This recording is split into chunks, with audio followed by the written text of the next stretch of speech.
تمہیں ہمارے لیے ہمدردی محسوس نہیں ہوتی؟ یہ کیسی محبت ہے جو تم اپنے دل میں رکھتے ہو؟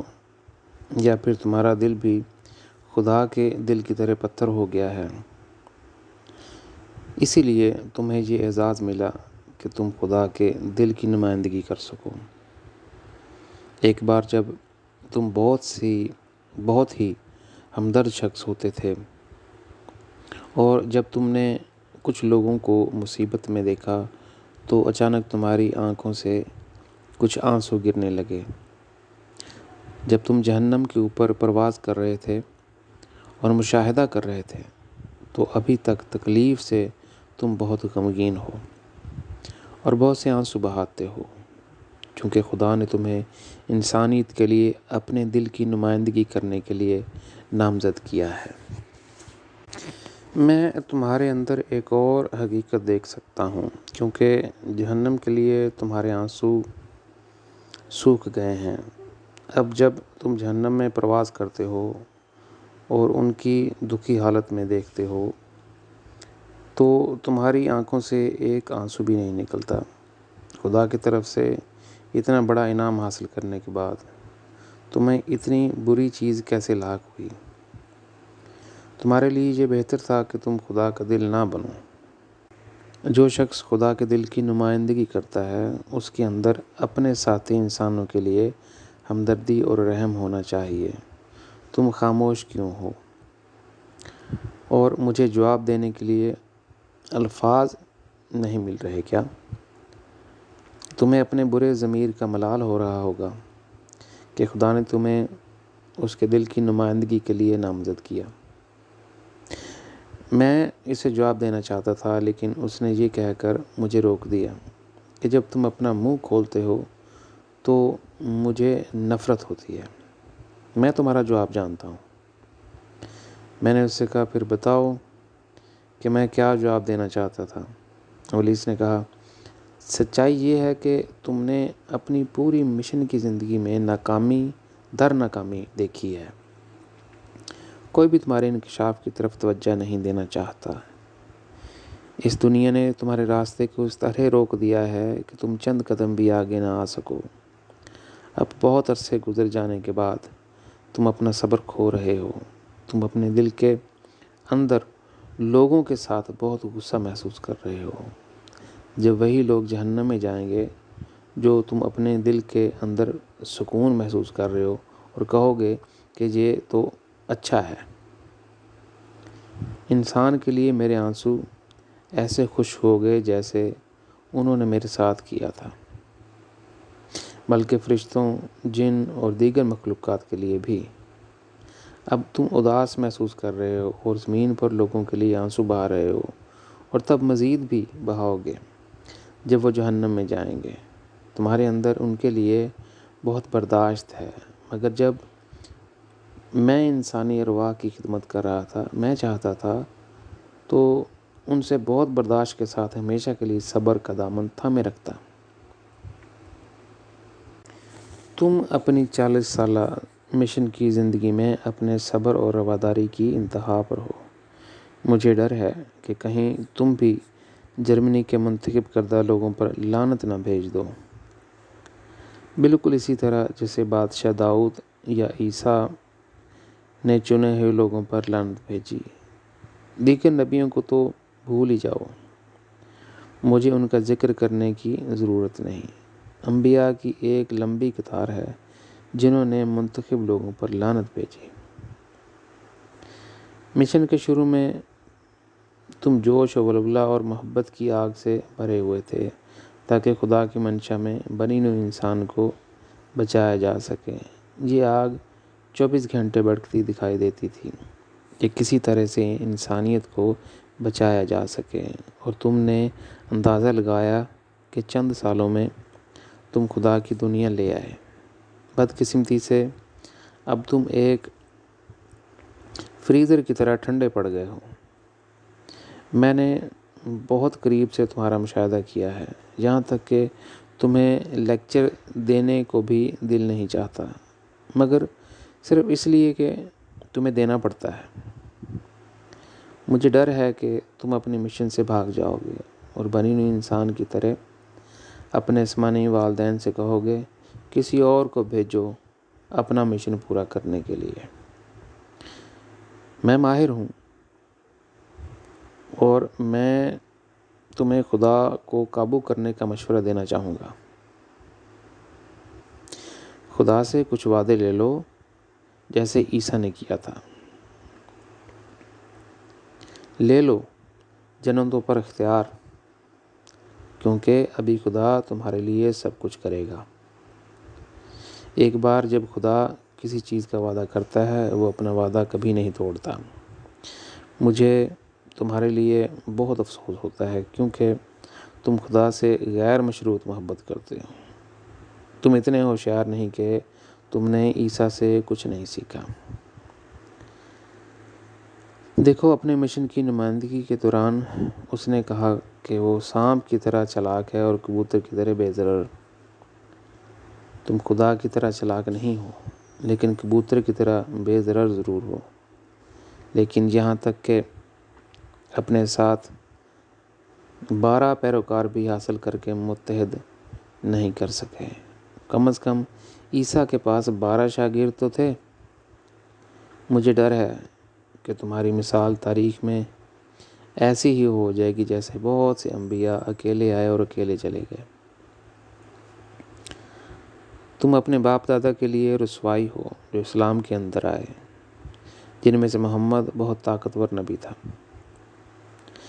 اتنی طاقت اور یقین میں نے آج تک کسی اور نبی میں نہیں دیکھا۔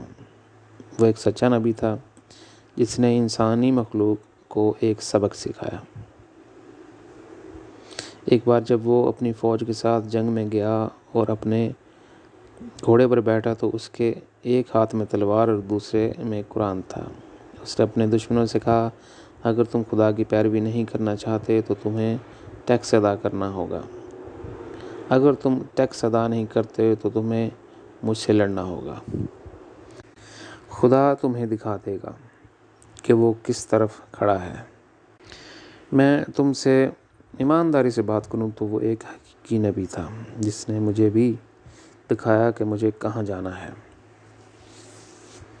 اپنی طاقت کا مظاہرہ کیا اور مجھ سے ایسی کشتی لڑی کہ میں چونک گیا۔ میں نے سوچا کہ صرف میں ہی تشدد کا استعمال کر سکتا ہوں۔ میں نے محمد سے بہت کچھ سیکھا، یہاں تک کہ اس کے دوران میں مشن کی زندگی میں مجھے اپنا دفاع کرنا پڑا کیونکہ وہ ایک سونامی کی طرح آیا تھا۔ تاہم اپنے مشن کے اختتام پر وہ کمزور بن گیا، حالانکہ خدا اسے مزید 30 سال دینا چاہتا تھا۔ اس نے انکار کر دیا کیونکہ وہ اب زمین پر زندہ رہنا نہیں چاہتا تھا۔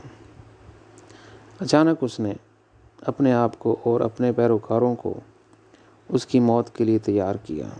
اس کے قریبی پیروکاروں نے انہیں جینے کا مشورہ دیا اور زمین پر اب اپنی غلطیوں کو درست کرنے کے لیے جو خدا اور فرشتہ جبرائیل نے اس سے کرنے کو کہا تھا، مگر محمد نہیں چاہتا تھا کسی کو بھی سنوں۔ تم جانتے ہو کیوں؟ اپنے مشن کی زندگی میں جیسا کہ اسے اپنے دشمنوں سے نمٹنا تھا، وہ بہت بہادر اور طاقتور شخص تھا۔ اس نے اپنی عقل کا استعمال کیا اور صحیح منصوبے بنائے۔ اس کا دماغ ہمیشہ نئے منصوبے بنانے میں لگا رہتا کہ کس طرح خدا کا پوری دنیا سے تعارف کرایا جائے۔ دن اور رات وہ اپنے مشن کو آگے بڑھانے کے لیے سرگرم تھا۔ میں نے کبھی نہیں دیکھا تاریخ نبوت میں ایسی مثال۔ جبرائیل نے پہلی بار ایک نبی کو اپنے مقصد کے طور پر پایا تھا جو بہت بہادر تھا اور بہت مضبوط کردار کا تھا، جبکہ جبرائیل نے 575 سال ایک نبی کی تلاش میں گزارے لیکن ایک بھی تلاش نہیں کر سکا۔ جب جبرائیل نے محمد کو ڈھونڈ لیا اس کے ساتھ ایک خوش اور انتہائی فعال تھا۔ جب جبرائیل محمد کو مل گیا ایسا لگا جیسے وہ لاٹری جیت گیا ہو۔ جبرائیل زیادہ تر وقت محمد کے ساتھ رہنا چاہتا تھا کیونکہ وہ جبرائیل کے ساتھ متحد ہونے کی پوری کوشش کر رہا تھا۔ ایسے علاقے میں جہاں ہر روز لوگ پانی کی تلاش میں مرتے تھے، محمد مرنے اور اپنے دشمنوں سے نمٹنے کے لیے تیار تھا۔ جبرائیل کو محمد پر بہت فخر تھا کہ اس نے اسے اپنا دوسرا آدھا حصہ کہا۔ عام طور پر میں کسی نبی کو ایک گاؤں بھی نہیں لینے دیتا۔ بہت کم ایسا ہوا ہے کہ ایک نبی مجھ سے کسی قوم کو چھین سکے۔ البتہ محمد نے بہت سے ملک مجھ سے چھین لیے۔ محمد نے اپنے پیروکاروں سے بڑے فخر سے کہا، جب وہ مجھے دیکھتا ہے تو بھاگ جاتا ہے اور اسے خوف کی گیس سے گزرنا پڑتا ہے۔ اس کا مطلب تھا کہ میں کمزور ہو گیا ہوں۔ تاہم محمد بھول گیا کہ میں نے خدا کو چیلنج کیا تھا اور انسانی مخلوق بہت سے فرشتے اور دیگر مخلوقات کو اس کی طرف سے لے گیا تھا۔ اگر خدا براہ راست میرے راستے میں کھڑا نہ ہوتا تو میں اس کی تقریباً ساری انسانی مخلوق کو چھین کر لے جاتا، سوائے چند ارواح کے جو اس کی پیروی کرتی ہیں۔ تب انسانی مخلوق کا خدا میں ہوتا۔ خدا نے یہاں تک کہا کہ میں نے اس کو چیلنج کر کے اپنا وعدہ پورا کیا۔ زیادہ تر انسان مخلوقات میرے نقش قدم پر چلتی ہیں۔ دراصل میں انسانی مخلوق کا خدا ہوں۔ محمد بھول گیا کہ میں نے خدا کو چیلنج کیا تھا، یہ کہتے ہوئے کہ اس نے انسان کو پیدا کر کے غلطی کی ہے۔ انبیاء میری نظر میں کچھ نہیں ہیں۔ میں کسی بھی نبی کو گمراہ کر سکتا ہوں اگر خدا کی حفاظت اس کے ساتھ نہ ہو۔ میں زیادہ تر پیغمبروں کے پاس ان کے مشن کی زندگی میں اس وقت آیا جب وہ بہت کمزور حالت میں تھے۔ میں نے اپنی طاقت کا استعمال کیا کہ دیکھوں کہ وہ مجھے کہاں تک سنبھال سکتے ہیں۔ چنانچہ میں محمد کے پاس اس وقت آیا جب اسے دشمنوں سے لڑنے کی ضرورت نہیں تھی۔ اس کی لڑائی نے اس کے قریبی پیروکار اور خاندان میں ایک نیا اظہار پیدا کر دیا۔ دونوں فریقوں کا اتحاد اسلام میں کامیابی کی ضمانت ہوتا۔ محمد بیماری کی حالت میں بستر مرگ پر لیٹا تھا اور اس کی وجہ سے وہ بہت اداس محسوس کر رہا تھا۔ جب جبرائیل نے چاہا کہ وہ قرآن میں کچھ تبدیلیاں کرے، اس کے بستر کے ایک طرف علی اپنے پیروکاروں کے ساتھ کھڑا تھا اور اس کے دوسری طرف عمر اپنے پیروکاروں کے ساتھ۔ جب محمد نے ان سے قرآن کے اندر لائی جانے والی تبدیلیاں لکھنے کو کہا جیسا کہ جبرائیل نے ان سے کہا تھا، عمر نے کہا، محمد کا بیماری کی وجہ سے اپنے حواس پر پورا قابو نہیں رہا۔ اس حالت میں وہ ان سے وحی کا پیغام نہیں لے سکتے۔ اس نے یہاں تک کہا کہ قرآن ہی ان کے لیے کافی ہے۔ دوسری طرف علی جو تھا وہ محمد سے محبت کرتا تھا اور ان پر یقین رکھتا تھا۔ وہ بہت وفادار تھا۔ اس نے محمد سے کہا کہ وہ لکھنے کے لیے قلم اور کاغذ لے آئے۔ علی نے محمد سے یہ بھی کہا کہ میں اس بات کو یقینی بناؤں گا کہ وہ سارے آپ کے پیغام پر عمل کریں، چاہے مجھے طاقت کا استعمال ہی کرنا پڑے۔ میری تلوار انہیں صحیح طرح سے دکھا دے گی کہ خدا ہماری طرف ہے۔ اس وقت جبرائیل نے علی کے ذریعے کام کیا اور میں نے عمر کے ذریعے۔ اگر محمد قرآن میں تبدیلیاں لے آتا تو اب سب کے درمیان زبردست خون ریزی ہو جاتی۔ اس کے خاندان اور پیروکاروں کے درمیان، اس کی آنکھوں کے سامنے اس کے بہت سے پیروکار اس سے پہلے دفن ہو چکے ہوتے۔ محمد دردناک اور ناامیدی کے تحت مر گیا ہوتا، حالانکہ یہ اسلام کو بھی واپس شروعات میں لے آتا۔ علی نے یقیناً عمر اور اس کے بہت سے ساتھیوں کو قتل کر دینا تھا۔ اسی لمحے محمد واقعی میں یہ جان گیا کہ میں در حقیقت کون ہوں۔ جب محمد نے عمر کے ساتھ مجھے کھڑے دیکھا، اس نے قلم اور کاغذ مانگنا چھوڑ دیا۔ اس نے دوسرا مشن لینے سے انکار کر دیا اور اس زمین سے جانے کے لیے تیار ہو گیا۔ محمد کی موت کے بعد میں نے سب سے نمٹ لیا۔ آخر میں محمد کے تمام ستارے لڑ رہے تھے اور ایک دوسرے کو مار رہے تھے۔ میں فکر مند تھا کہ شاید علی محمد کا جانشین بن سکے اور کچھ تبدیلیاں لے آئے۔ علی نے خدا کو دیکھا تھا اور روحانی طور پر وہ جانتا تھا کہ جنتوں نے اسے بطور نبی پکارا ہے، لیکن محمد نے اسے اس بات کا اظہار کرنے سے روک دیا ہے۔ اس لیے میں نے علی کے ساتھ خاص طریقے سے نمٹا۔ میں اس کی زندگی میں بہت سے بھنور لایا۔ میں نے اسے امن سے بیٹھنے نہیں دیا۔ بعض اوقات اسے محمد کے قریبی پیروکاروں سے لڑنا پڑتا۔ ایک اور موقع پر وہ عائشہ کے ساتھ جنگ میں شامل تھا۔ محمد کی بیوی اور میں اس کے اپنے پیروکاروں کے درمیان بہت سارے اختلافات لائے جو بالآخر جنگ کا باعث بنی۔ علی ساری زندگی جنگوں میں شامل رہا اور اس کے پاس بہت کچھ تھا۔ محمد کے پیروکار معاویہ کے خلاف محاذ آرائی کرنے کے لیے علی ایک بہت بہادر جرنیل تھا۔ جب علی نے کہا کہ وہ اپنی تلوار سے معاویہ اور اس کے پیروکاروں کو سیدھا کر دے گا تو میں بہت خوش اور متاثر ہوا۔ علی نہیں جانتا تھا کہ معاویہ میرا آدمی اور میرا پیادہ تھا۔ میں نے معاویہ کے ذریعے علی کے خلاف میری بہترین شطرنج کی چال چلی۔ معاویہ نے پیسے کے ساتھ بہت سارے محمد کے پیروکاروں اور بہترین کھلاڑیوں کو خرید لیا تھا۔ آخر میں نے علی کو آخری انجام تک پہنچا دیا۔ علی اپنی زندگی سے اتنا تھک گیا تھا کہ اس نے اپنی داڑھی کو چھوا اور مرنا چاہا۔ اس نے اپنے قاتل سے پوچھا کہ اس نے اسے مارنے میں اتنی دیر کیوں کی۔ علی کو بہت تکلیف دہ اور مایوس کن حالات میں جانشین کے طور پر اپنا عہدہ چھوڑنا پڑا۔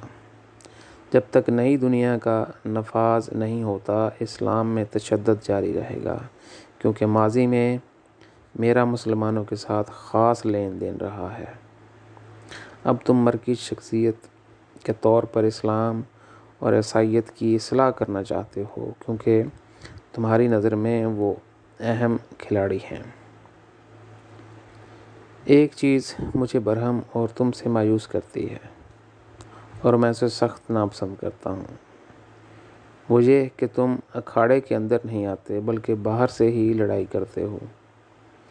تم اپنے دشمنوں پر اکھاڑے کے باہر پنچ چلاتے ہو اور وہ بھی ہوا میں، یعنی کہ تم جنگل سے باہر نہیں نکلتے۔ کیا تم چاہتے ہو کہ خدا کی نئی دنیا جنگل میں آئے؟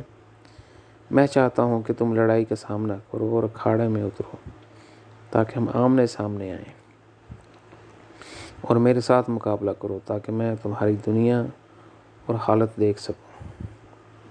میں نے اپنا صبر کھو دیا ہے کیونکہ تمہارے مشن میں بہت تاخیر ہو چکی ہے۔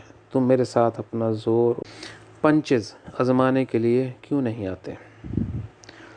تم بالکل ایک ایسے باکسر کی طرح ہو جو دونوں سے رک کر اپنا دفاع کرتا ہے اور اس کے چہرے کے سامنے اس کے ہاتھ ہوتے ہیں۔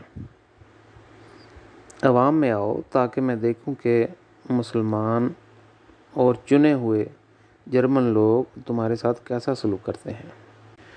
تمہیں پتہ چل جائے گا کہ کون سے بھاری گھونسے میرے پاس ہیں اور کیا میں تمہارے مکے برداشت کر سکتا ہوں۔ پھر ہم قومی سطح پر لڑائی کا فیصلہ ایک جنگ سے کریں گے۔ جس طرح سے تم اپنا مشن چلا رہے ہو مجھے بہت غصہ آتا ہے۔ میں نے بتایا کہ اے ابلیس، میں تمہارے ساتھ لڑنے کے لیے ہر وقت تیار ہوں، لیکن میرے آسمانی والدین نے مجھے اب تک اجازت نہیں دی تھی۔ ابلیس غصے سے چلایا، تمہارا آسمانی باپ، میں نے تمہیں کئی بار بتایا ہے کہ وہ شہنشاہوں کا شہنشاہ، جیسا کہ محمد نے قرآن میں اس کا ذکر کیا کہ خدا کوہ مکاں کی زندگی میں سب سے بڑا شہنشاہ ہے۔ تمہارا مسئلہ یہ ہے کہ تم قرآن کو غور سے پڑھنا بھی نہیں چاہتے، تم اپنے ہی باپ دادا کے خلاف بھاگی ہو۔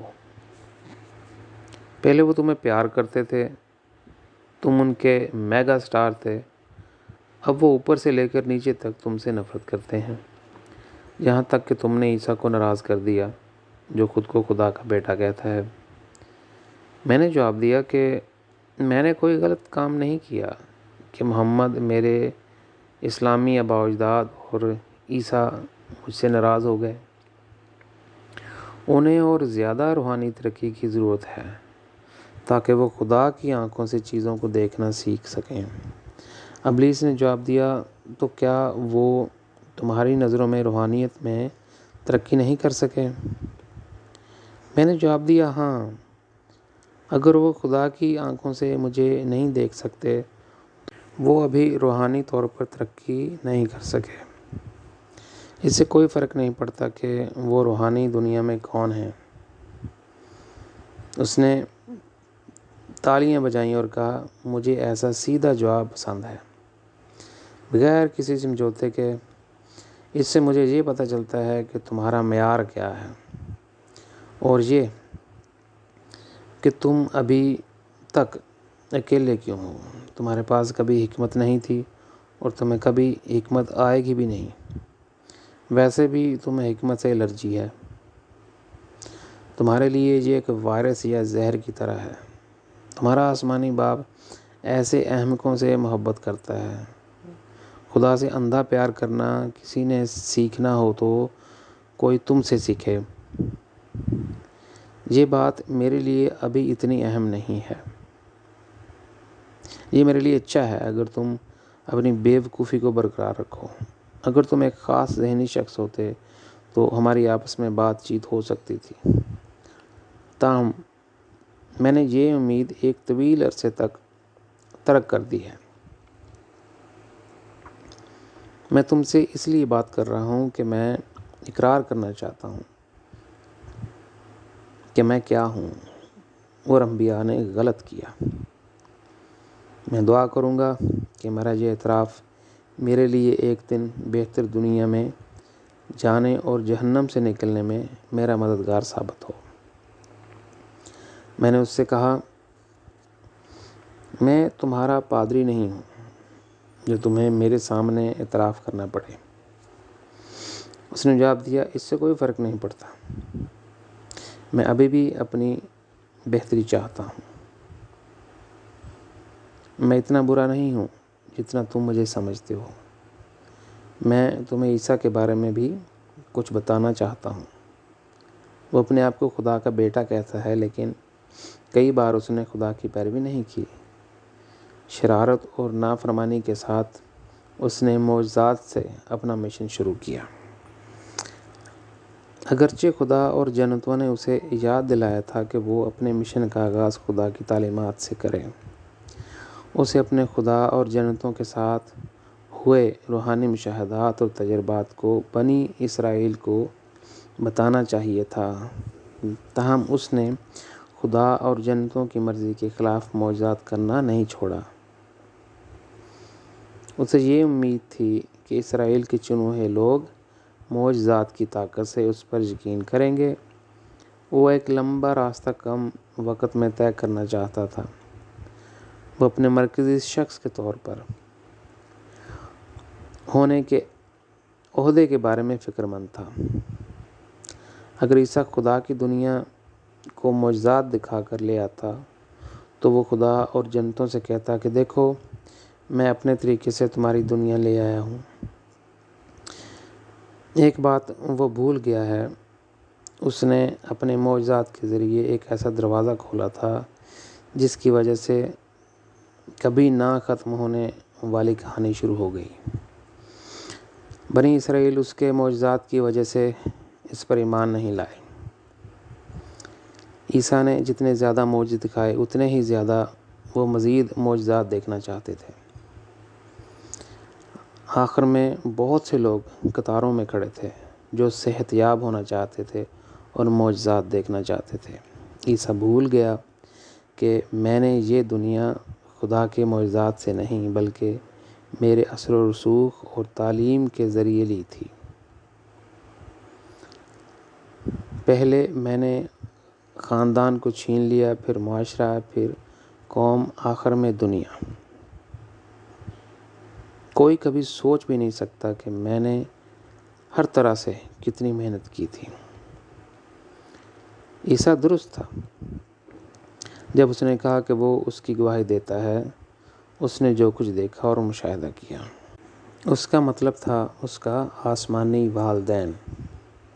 تاہم اس نے اس بات کی وضاحت نہیں کی کہ اس نے کیا دیکھا، کیونکہ یہ بہت مشکل تھا۔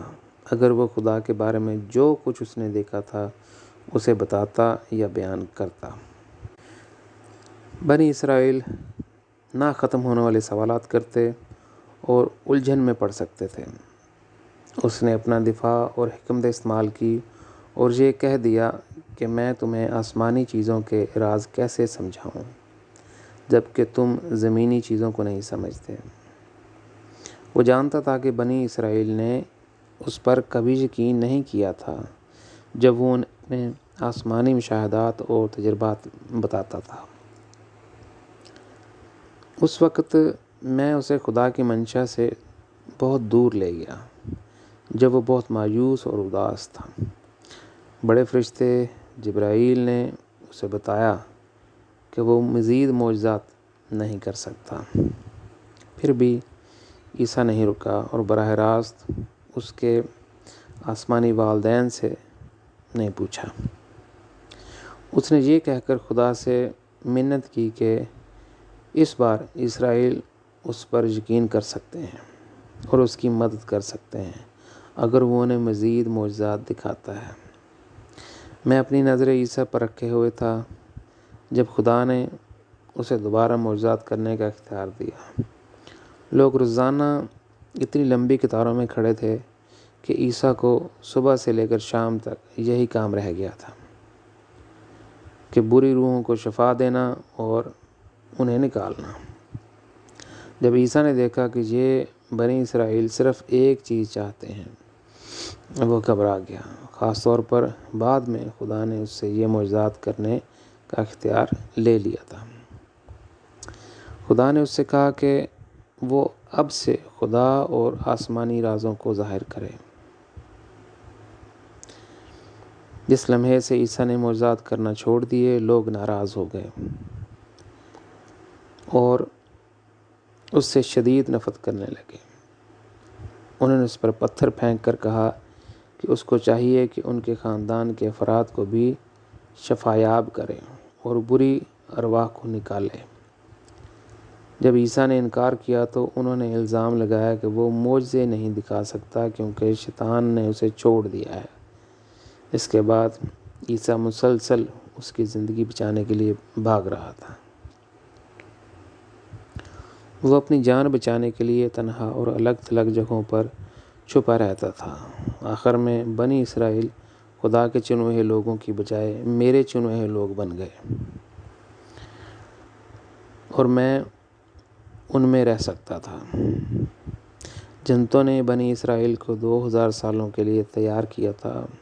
جب وہ مسیح آئے گا، خاص طور پر فریسی اور کاتب مسیح کی مدد کے لیے تیار ہوں گے، لیکن وہ وہی لوگ تھے جو عیسیٰ کو صلیب پر لائے تھے۔ اگر عیسیٰ نے اپنے آسمانی مشاہدات و تجربات کا انکشاف کیا ہوتا، بنی اسرائیل کے منتخب لوگوں اور بنی نوع انسان کو روکنا میرے لیے ناممکن ہوتا۔ خدا کی دنیا کے دور کے لیے بنی نوع انسان خدا کے قریب آ چکے ہوتے اور نبیوں کی طرح بن جاتے۔ مجھے انبیاء سے الرجی ہے۔ جب وہ انسانی تاریخ میں آئے تو میں نے ناپسند کیا۔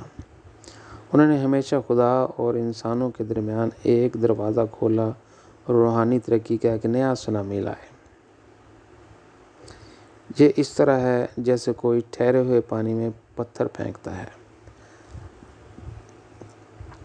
اور پھر اس میں مزید نئے دائرے پیدا ہوتے جاتے ہیں۔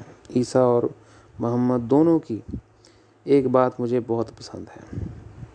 ان کی یہ خواہش تھی کہ ان کے بعد کوئی اور نبی نہ آئے، تاہم محمد نے صاف صاف کہہ کر بہترین طریقے سے یہ کام کیا کہ وہ آخری نبی تھا۔ محمد نے اپنی زندگی میں ہی ان لوگوں سے نمٹ بھی لیا جنہوں نے نئے نبی ہونے کا دعویٰ کیا تھا۔ اس معاملے میں محمد کے جانشینوں نے تو بہت ہی بہتر کارکردگی کا مظاہرہ کیا۔ انہوں نے ایسے لوگوں سے نمٹنے کے لیے اپنی فوج بھیجی جنہوں نے نبی ہونے کا دعویٰ کیا تھا۔ یہ ایک روایت بن گیا کہ وہ شخص جس نے نبی ہونے کا دعویٰ کیا ہو جتنی جلدی ہو اسے مار ڈالا جائے۔ محمد اور اس کے جانشینوں نے اس کام کے لیے ایک مضبوط بنیاد رکھی ہے کہ اسلام میں تقریباً 12,000 پیغمبروں کو قتل کر دیا گیا۔ عیسیٰ اور محمد کے درمیان صرف اتنا فرق ہے کہ محمد نے جو کام پرتشدد طریقے سے کیا وہی کام عیسیٰ نے پرامن طریقے سے کیا ہے۔ اس نے یہ بات کہتے ہوئے اپنی ذاتی حکمت کا استعمال کیا کہ جھوٹے نبیوں سے ہوشیار رہو۔ دیکھو کہ عیسیٰ نے یہاں کتنی عقل مندی سے کام لیا کہ اس کے بعد عیسائی کبھی سچے نبیوں پر بھی ایمان نہ لاتے۔ وہ ہمیشہ یہی سوچتے کہ عیسیٰ کے بعد جتنے بھی نبی ہوں گے وہ جھوٹے نبی ہوں گے۔ جو کچھ بھی محمد نے پرتشدد طریقے سے کیا وہی عیسیٰ نے خاموشی سے کیا۔ یہی حابیل اور قابیل کے مابین فرق ہے۔ تم اچھی طرح جانتے ہو کہ محمد کی مثال قابیل اور عیسیٰ کی مثال حابیل جیسی ہے۔ جیسا کہ تم جانتے ہو کہ عیسائیت میں بہت سے انبیاء آئے، لیکن وہ عیسیٰ کی تعلیمات اور عیسائی روایات کے پنجرے سے باہر نہ آ سکے۔ ساری زندگی وہ عیسیٰ عیسیٰ کہتے رہے، ان کی زندگی کے آخری دن تک۔ موت کے بعد جب وہ روحانی دنیا میں داخل ہوئے تو انہیں معلوم ہوا کہ وہ بھی خدا کے بیٹے اور بیٹیاں ہیں۔ اگر انہوں نے خدا کے ساتھ ایک زندہ تعلق قائم کر لیا ہوتا، انہیں عیسیٰ سے بڑھ کر نعمتیں ملی ہوتی اگر وہ خدا کی دنیا لے آتے۔ اس تلخ حقیقت کو جاننے کے بعد وہ عیسیٰ کے ساتھ بہت ناراض ہوئے اور شکایت شروع کر دی کہ تم نے یہ ہوشیاری کیوں استعمال کی اور انسانیت کو وہ سارے راز کیوں نہیں بتائے جو تم خدا کے بارے میں جانتے تھے۔ اگر تم نے وہ بنیاد رکھی ہوتی تو ہم خدا سے مل سکتے تھے اور اس کی طرف سے ایک نیا مشن حاصل کر سکتے تھے۔ عیسیٰ نے کئی طریقوں سے خود کو درست ثابت کرنے کی کوشش کی لیکن وہ مطمئن نہیں ہوئے۔ وہ اب کیا کر سکتے تھے؟ اب یہ بہت دیر ہو چکی تھی اور انہیں عیسائیوں میں عیسیٰ اور عیسائی نظام کے نشیب و فراز کے تحت رہنا پڑا اور اپنی نجات کے لیے عیسیٰ کی طرف دیکھنا پڑا۔ خدا اور جنتوں نے مجھے انسانوں کے لیے زوال کا ذمہ دار ٹھہرایا۔ انہیں بہتر طریقے سے سوچنا چاہیے اس کے اصل ذمہ دار کون ہیں۔ بنی نوع انسان کی روحانی طور پر رکاوٹوں اور زوال کے ذمہ دار انبیاء ہیں، نہ کہ میں۔ عیسیٰ نے بطور مسیحا ماہی گیروں کو پکڑنے کی ترغیب دی بجائے خود کے لیے مچھلی پکڑتا۔ محمد نے ان کی حوصلہ افزائی کی کہ مسلمانوں کو بہت سے بچے پیدا کرنا چاہیے تاکہ وہ روحانی دنیا میں فخر کر سکیں، اور یہ کہ مذہب کی دنیا میں اسلام سب سے زیادہ تعداد میں مسلمانوں کے ساتھ بڑھے گا۔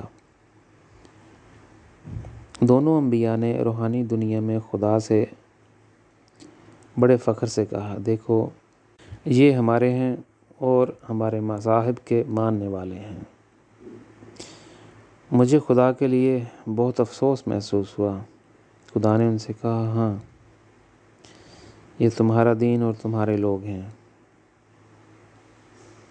اس کے بعد خدا خاموش ہو گیا اور ان کے جہانوں کو ہمیشہ کے لیے چھوڑ گیا۔ اس نے فرشتوں کو انبیاء اور ان کے مذاہب کی دیکھ بھال کا پورا اختیار دے دیا۔ اگر فرشتوں کو انصاف کرنے اور ان مذہبی جہانوں کے معاملات میں زیادہ کام آ جاتا ہے تو وہ دوسری مخلوق کے ساتھ اس کام کو بانٹ سکتے ہیں۔ دیکھو تم ان سب میں سے ہوشیاری اور عقل مندی میں ان سب کے باپ اور استاد ہو۔ تم ایک انتہائی خطرناک نبی ہو۔ تم خدا اور جنتوں کے ان انگنت رازوں کو جانتے ہو۔ تم اس نعمت پر سکون اور خاموشی سے بیٹھ کر اپنا وقت جنگل یا پہاڑوں میں گزار کر لطف اندوز ہوتے ہو۔ میں جانتا ہوں کہ تم ان رازوں کو اپنے ساتھی انسانوں سے کیوں نہیں بانٹنا چاہتے۔ تم انسانوں سے ڈرتے ہو کیونکہ وہ ضرور تمہیں دماغی ہسپتال میں بھیج دیں گے۔ تم بہت شر پسند ہو۔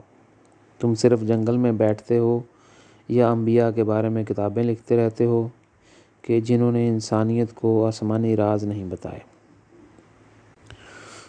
تم وہ سب جنتوں کے راز کیوں نہیں بتاتے جو تم جانتے ہو؟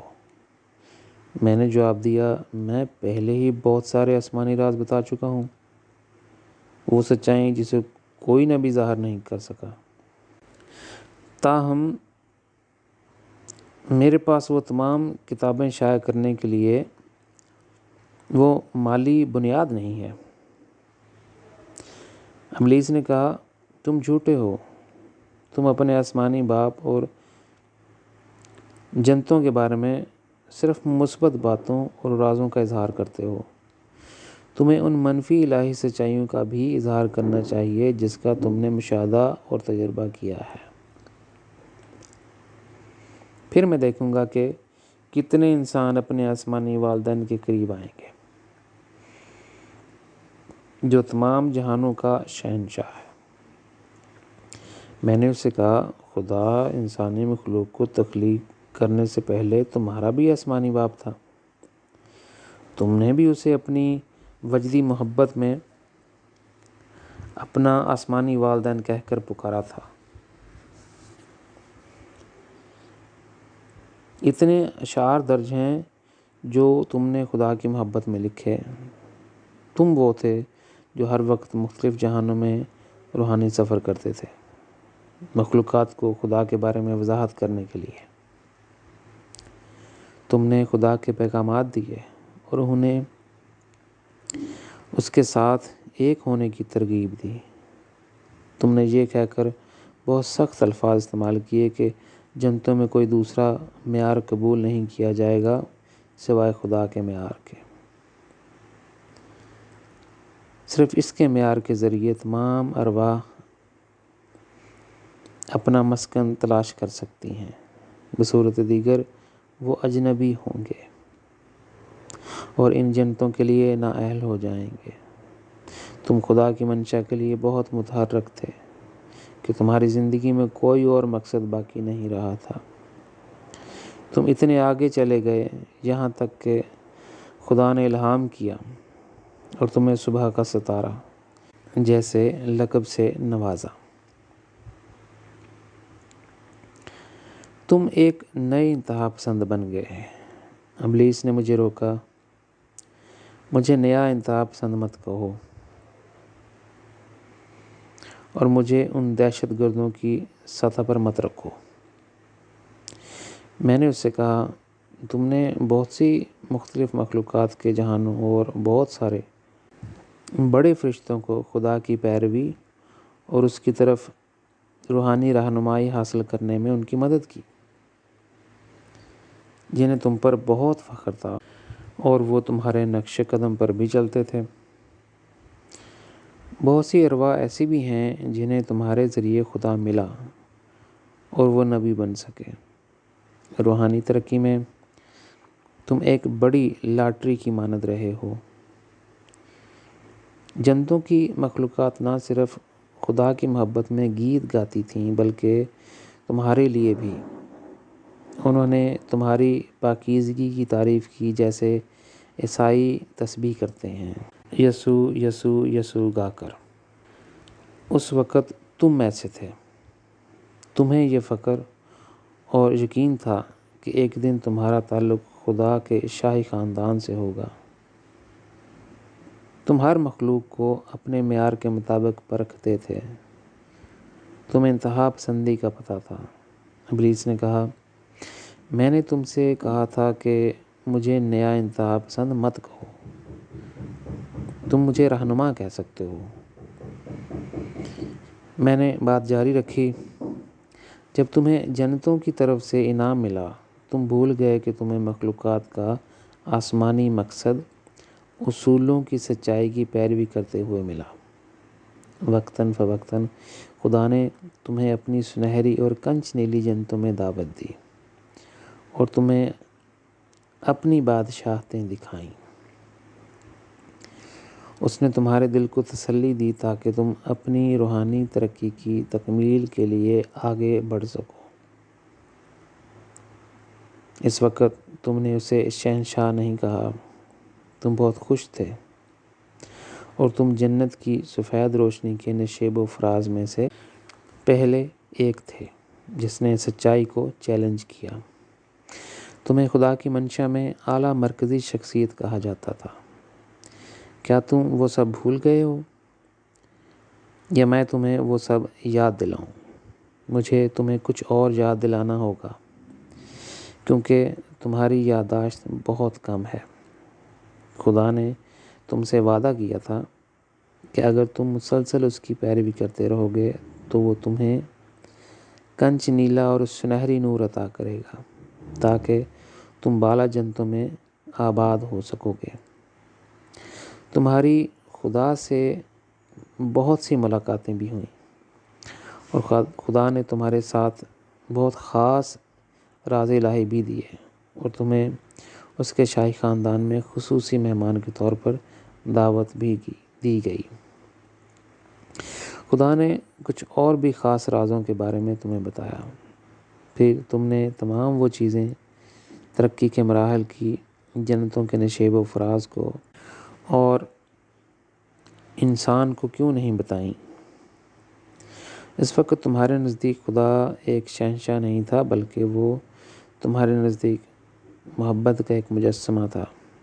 تم نے خدا اور جنتوں کے بارے میں مختلف مخلوقات کو صرف مثبت چیزیں ہی بتائیں۔ تم نے اپنے گرد اور خدا کو چھوڑنے کے بعد خدا اور جنتوں کے بارے میں منفی باتیں بتائیں۔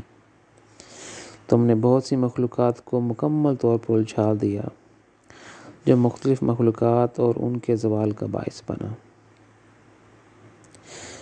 اس وقت تمہیں خدا کی طرف سے اس کے شاہی خاندان کے درمیان بیٹھنے اور اس کے لیے گانے کا تحفہ ملا۔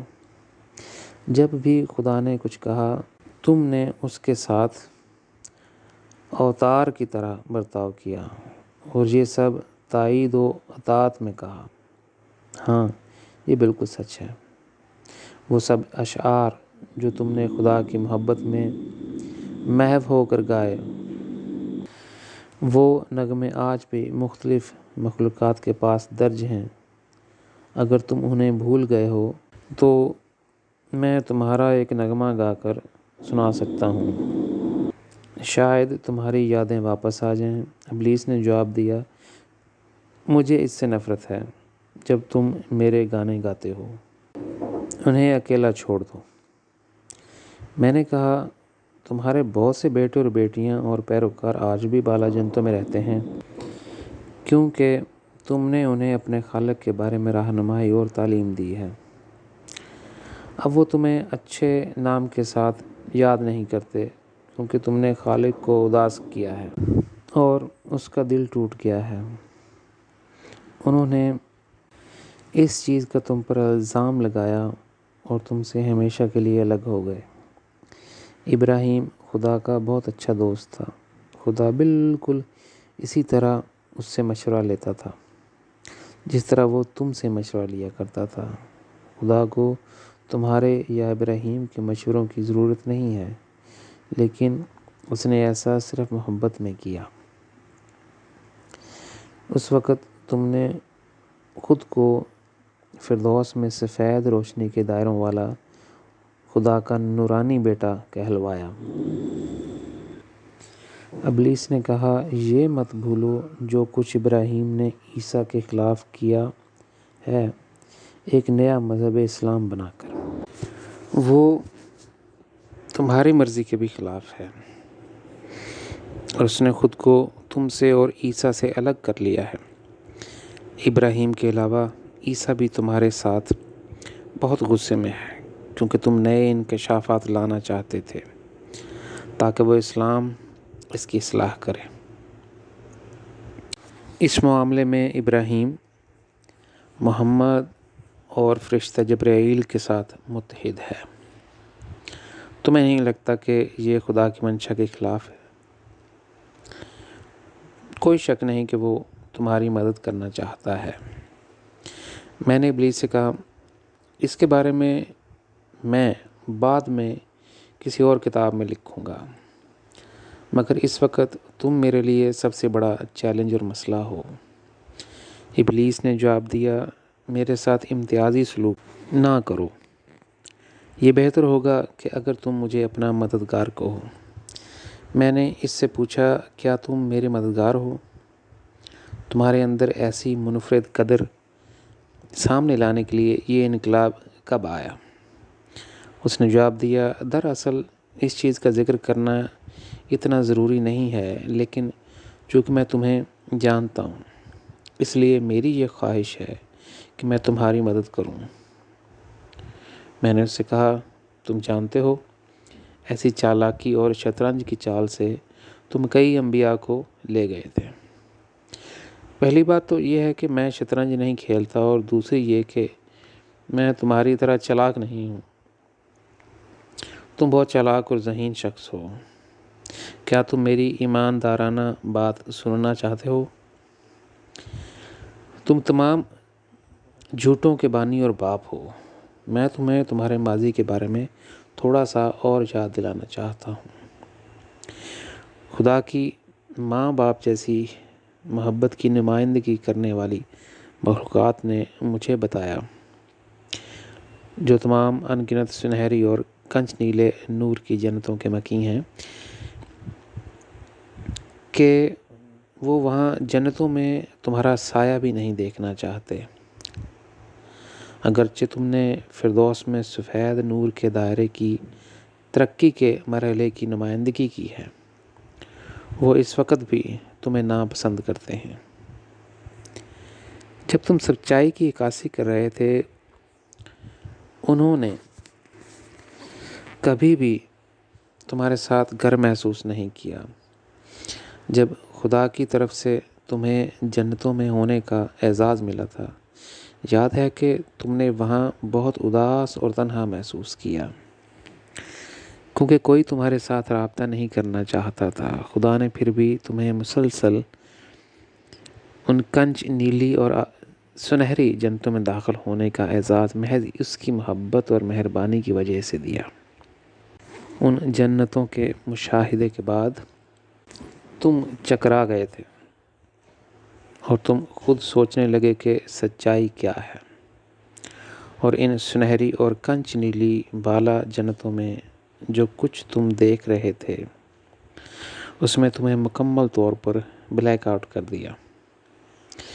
میں اس کی تفصیلات میں نہیں جانا چاہتا، کیونکہ تم نے اپنی سفید نور کی مخلوقات کو نہیں بتایا کہ سنہری اور نیلی جنتوں میں مخلوق کیسے رہتے تھے۔ میں جانتا ہوں کہ تم کیوں چپ ہو گئے تھے۔ انہوں نے تمہیں بھی ذہنی مریض کہہ کر پکارا ہوگا۔ سنہری اور نیلی مخلوقات کے ساتھ تمہارا مسئلہ یہ تھا کہ تمہیں معلوم نہیں تھا کہ تم ان کے معاملات میں کیسے پیش آؤ، کیونکہ ان کی محبت میں اضافہ اور ترقی کی رفتار تم سے بہت زیادہ اور جدید تھی۔ تم اس کے لیے ہمیشہ سے ہی عجیب رہے ہو، اور آج بھی تم ان کے لیے عجیب ہو۔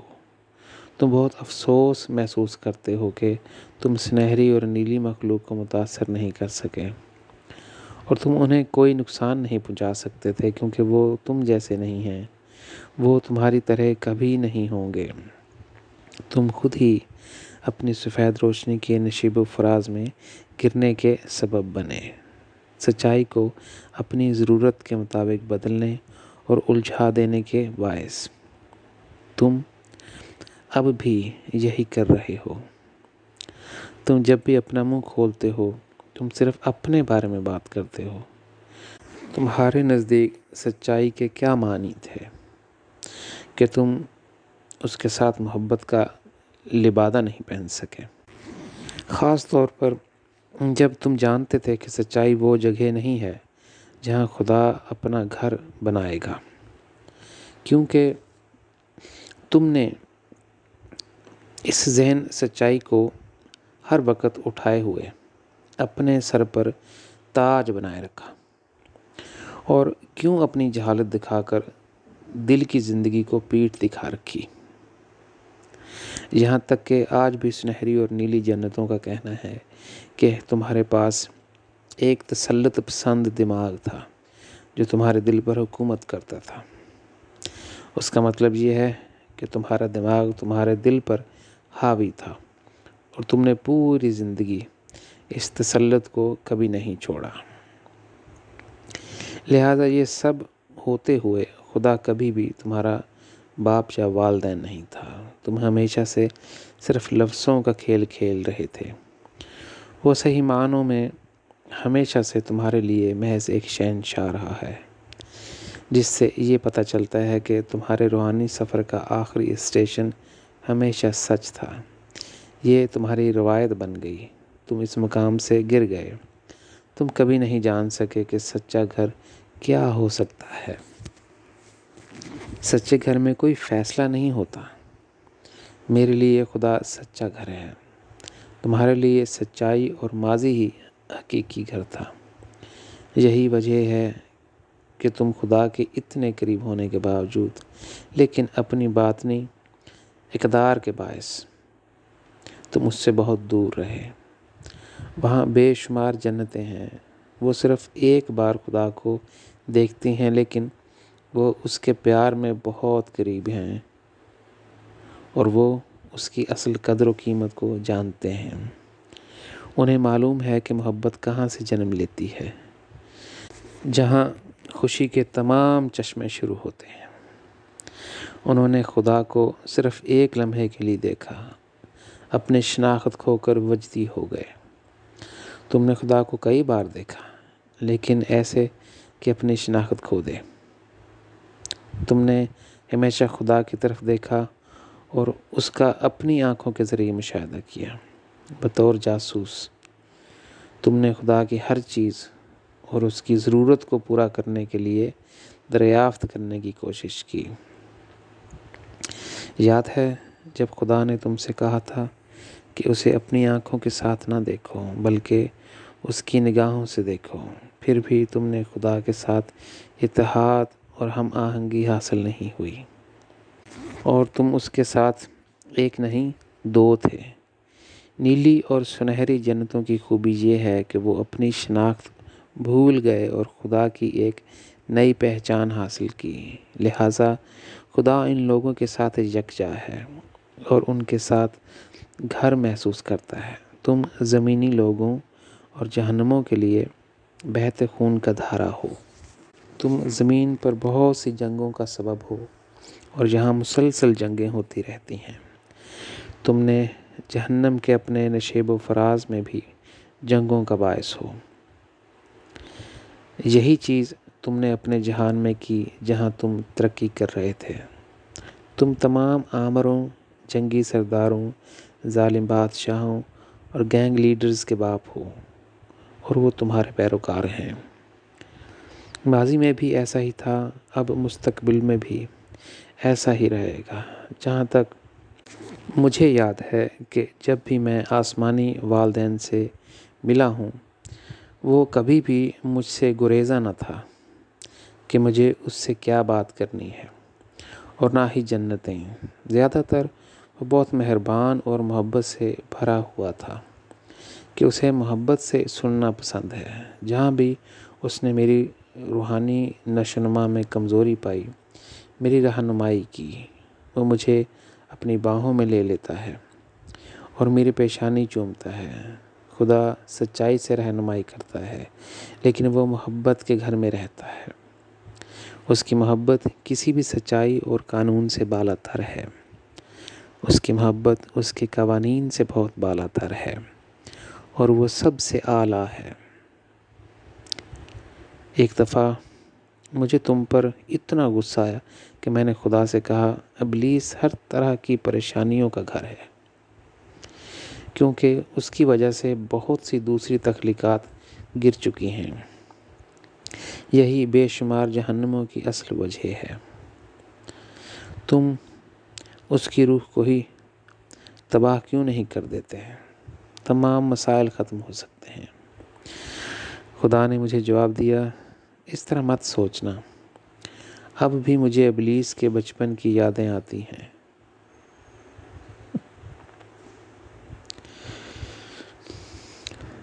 ایک بار وہ میرے قریب آنے کے لیے مزید سچائی تلاش کرنے کے طریقے میں بہت مخلص تھا۔ دیکھو، اب بھی خدا تمہارے اچھے دن یاد کرتا ہے۔ اس کی نگاہ آج بھی تمہاری نیکی پر ہے۔ جب اس نے تمہیں صبح کا ستارے کا اعزاز سے نوازا، خدا تمام تخلیقات جو دوبارہ گر گئی ہیں اور تمہیں معافی کا ایک اور موقع دینا چاہتا ہے، اور تم سب کو واپس گھر آنے کا موقع دیتا ہے۔ میں تمہیں بتاتا ہوں کہ تم واقعی کون ہو۔ میں تمہیں بتاتا ہوں کہ تم اصل میں کیا ہو۔ بطور جاسوس تم خدا کو اور بھی گہرائی اور سنجیدگی سے جاننا چاہتے تھے۔ تم ماسٹر چابی جاننا چاہتے تھے کہ وہ ایسا کیوں اور کیسے ہے۔ ایک ایسا خدا جسے تم پوری طرح سے دریافت نہیں کر سکے۔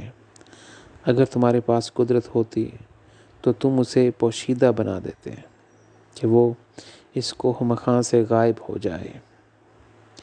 تم اس کی ضرورت کو ختم کر دیتے ہیں۔ پھر اس کے بعد جب مختلف مخلوقات پوچھتی کہ خدا کہاں ہے، تم نے کہنا تھا، خدا تمہارے اندر حلول کر گیا ہے۔ تمہارا بہت بڑا مسئلہ یہ تھا کہ سنہری اور نیلے رنگ کی مخلوق تمہارے راستے میں کھڑی تھی، اس لیے تم اپنے منصوبے کو پورا نہیں کر سکے۔ تمہیں معلوم نہیں تھا کہ تمہیں کیا کرنا ہے۔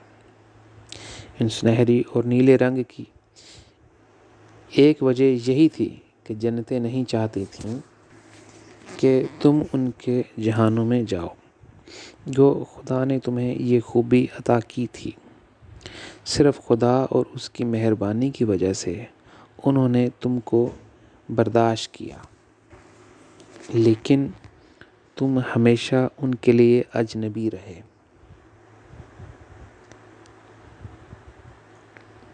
تمہیں یاد ہے، اچانک اس نے میری بات کو کاٹ دیا، یہ کہہ کر کہ بند کرو اپنی بات، میں کچھ یاد نہیں رکھنا چاہتا۔